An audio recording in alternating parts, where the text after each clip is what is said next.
Echtra, congratulations for dealing with that glitch with such grace and good humour. Our next speaker had the wisdom not to rely on modern technology and is speaking to us without a PowerPoint. This is Caitlin Moon. Dr. Caitlin Moon recently received her PhD from Trinity College Dublin. Her research centres on the Loathly Lady tradition, examining how sovereignty, gender and embodiment are negotiated across insular romance. Working across Middle English and Irish texts, she brings disability studies into dialogue with medieval narrative to explore how bodies become sites of power, transformation and authority. And the title of her talk today is Sovereignty in Motion, Gender, Disability and Erotic Power, in a text whose title I'm too ignorant to pronounce, so I will leave that to you. Okay. Thank you very much, Rory.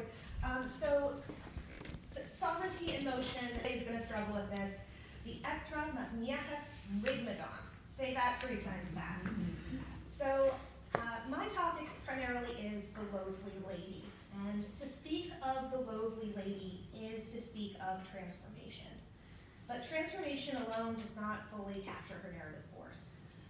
Across insular romance traditions, she's too often read as a static figure, a test, a threshold, or a grotesque obstacle to be overcome for masculine sovereignty to be secured.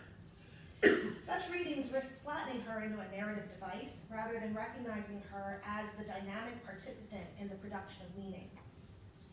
As Russell A. Peck reminds us, medieval tales don't merely entertain, they forge identities. These shape cultural understandings of power, ethics, and belonging. The Loathly Lady, I argue, is one such figure for whom these identities are actively reconfigured. The Loathly Lady tradition is structured through overlapping forms of movement. Geographic movement displaces the narrative beyond the court, where sovereignty is tested through encounter. Erotic movement governs the exchange between the knight and lady, renegotiating desire, consent, and authority. Corporal movement is enacted through transformation, as her shifting form destabilizes the fixed notions of age, beauty, and of value. These movements converge within the Loathly Lady herself. Her body becomes the central site through which sovereignty is both contested and redefined. So before proceeding, however, it is necessary to clarify what, rather than who, the Loathly Lady is. So in the Stiff-Thompson's motif index, she appears as motif D732, a woman who presents as grotesque, but who, when embraced, transforms into an idealized form. So this structure encodes a complex relationship between desire, agency, and power. In the Echtra, she is described as aged, grotesque, and abject. She is marked socially and erotically undesirable. Yet it is precisely her body that becomes the vehicle for transformation. When Niall embraces her, she reveals herself as the sovereignty of the land, and thus grants him kingship. In this tradition, the Loathly Lady is not merely transformed, she is the mechanism through which sovereignty is embodied. The transformation is not merely physical. It marks a movement across both social and symbolic registers, from objection to authority, from marginality to power. Her body becomes the site through which these movements are made legible. However, this paper proposes a shift in perspective. Rather than treating the Loathly Lady as a fixed emblem of objection or reward, I focus on how she moves. She traverses landscapes, bodies, and erotic economies. In doing so, she emerges not as a passive figure, but as an agentive force who compels the renegotiation of sovereignty. By attending to how movement, geographic, erotic, and corporal, function in this tale, I position the Loathly Lady not merely as a test or threshold, but as a mobile, agentive figure who destabilizes normative ideals of kingship, gender, and bodily integrity within the framework of insular romance. So, section 1, geographic movement. In the Echtra, geographic movement is not incidental, but constitutive of narrative meaning. Karen, Niall's mother, is socially, ethnically, and geographically displaced. She's a foreign princess brought into the court of Hugh as a slave, and she is forced during her pregnancy with his child into repeated physical movement. The jealous Queen Monford seeks to send her back and forth to a well in an attempt to destroy both mother and unborn child through exhaustion. Her body is made to labor through physical movement, transforming geographic displacement into a form of reproductive and political control. Niall is born at this liminal site, neither fully within the court nor entirely without it. This displacement continues after his birth. He is removed from Tara, the symbolic center of sovereignty, and raised elsewhere before reclaiming his place as Uhi's son in adulthood. Geographic movement thus structures his legitimacy, recasting sovereignty not as stable inheritance, but something produced through displacement, endurance, and encounter. This same logic governs his trial. Like many romantic protagonists, Niall and his half-brothers undertake a quest to determine succession. Their movement through the landscape, the wooded periphery of Tara, places them within a liminal zone where sovereignty may be tested but not yet possessed. It is here, beside a well, that they encounter the Loathly Lady. The encounter is decisive. In terms of encounter, it is not neutral. The Loathly Lady does not simply sit beside the well, she conditions access to it. Each of the young men, upon asking for water, is met with a demand, a kiss. Where the other men recoil from her grotesque appearance, Niall submits to her, gladly embracing, and in some versions, physically satisfying her. It is this act of submission, rather than conquest, that initiates her transformation. Once satisfied, she transforms into a radiant goddess, a personification of sovereignty over the land, and this transformation also provides his ability to this transformation proves his ability to satisfy the demands of sovereignty and hold power, even when sovereignty itself is ugly and undesirable. So in this moment, the encounter is geographic, occurring outside of the court. It is erotic, structured through desired and embodied through negotiation. And it is corporal, as her body shifts from objection to idealization. So in this sense, sovereignty is not an abstract ideal, but something enacted, contingent, and relational. It is embodied. So geographic movement in this context is not simply travel, but transformation. So section 2, erotic movement.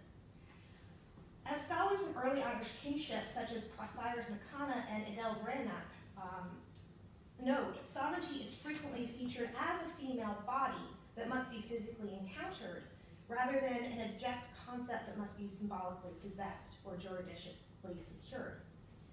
So the key turning point of this narrative is not combat, but a moment of transgressive erotic contact. Niall kisses her and embraces her without the knowledge of her true nature, and without the calculated intent that structures romance quests normally. In crossing the boundaries of accepted desire, he satisfies not only his own thirst, but also hers. So the encounter culminates in revelation. The Loathly Lady declares, "Is nEchach, I am sovereignty." Sovereignty here is not bestowed, negotiated, or earned through trial. It is encountered and embodied and made manifest through the body itself. The desire enacted in this movement is profoundly transgressive. The Loathly Lady's body is traditionally marked as excessive, abject, and erotically unthinkable. Yet it is precisely this taboo contact that produces legitimacy. In contrast to traditional romance narratives where desire is disciplined, delayed, and ultimately contained, this encounter collapses erotic fulfillment and political authority into a single act. This formulation does not remain confined to the Irish material. As the Loathly Lady motif circulates across insular narrative traditions, it undergoes a form of geographic and narrative movement, crossing the Irish Sea into English romance. Rather than insisting on a direct line of transmission, however, it is more productive to understand these texts as analogous, distinct yet contemporaneous engagements with shared narrative logic, in which sovereignty is mediated through the body. This moment is equally striking because sovereignty is granted through erotic contact rather than combat. While the concept of sovereignty remains central across the tradition, the Irish material makes a decisive difference from its English counterparts. In Gower's Tale of Florent, the answer to the riddle, what women most desire, is sovereignty. Yet its resolution is deferred to the structures of obedience and marriage. Similarly, in Chaucer's Wife Bath's tale, sovereignty emerges only when the knight grants the Loathly Lady authority within the marriage bond.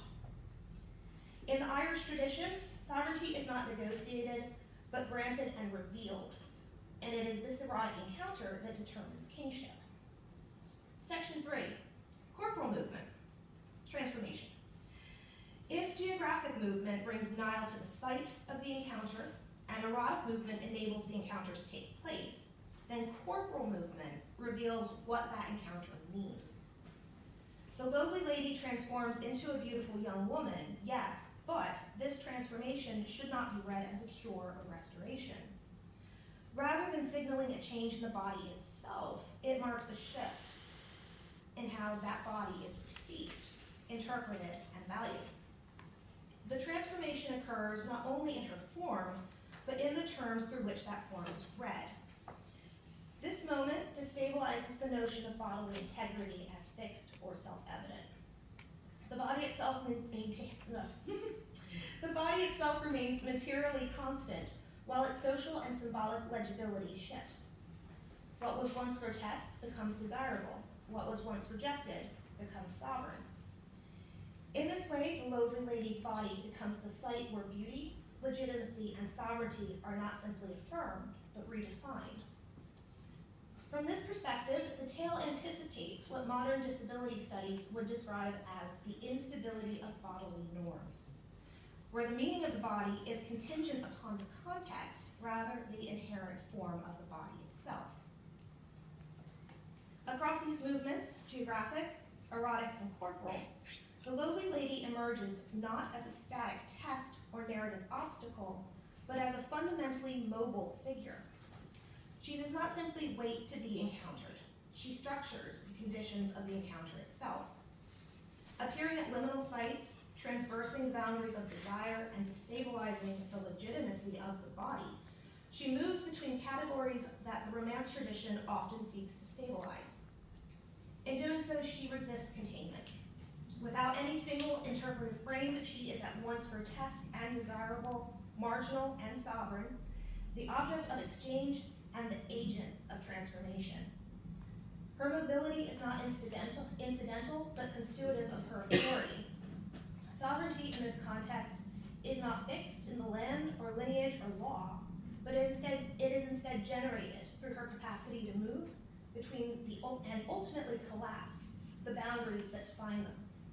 In doing so, she destabilizes not only the body, but the very structures of kingship and gender that depend upon its legibility. So, in conclusion, sovereignty in this tradition is not inherited or bestowed or won. It is encountered.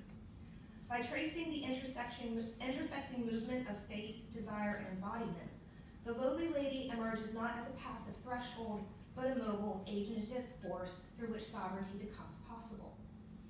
In these narratives, sovereignty does not descend from a battlefield or a throne. It waits in the margins. It sits beside a well in the form of a grotesque woman whose body must be encountered before kingship can begin. What these tales ultimately reveal is that sovereignty is not a fixed condition, but a process, one that requires movement across boundaries that are geographic, erotic, and corporal. To rule is not simply to inherit power, but to undergo transformation. In the end, the question is not who is fit to rule, but who is willing to cross the boundaries that make sovereignty possible, and in doing so, be changed by them. Thank you.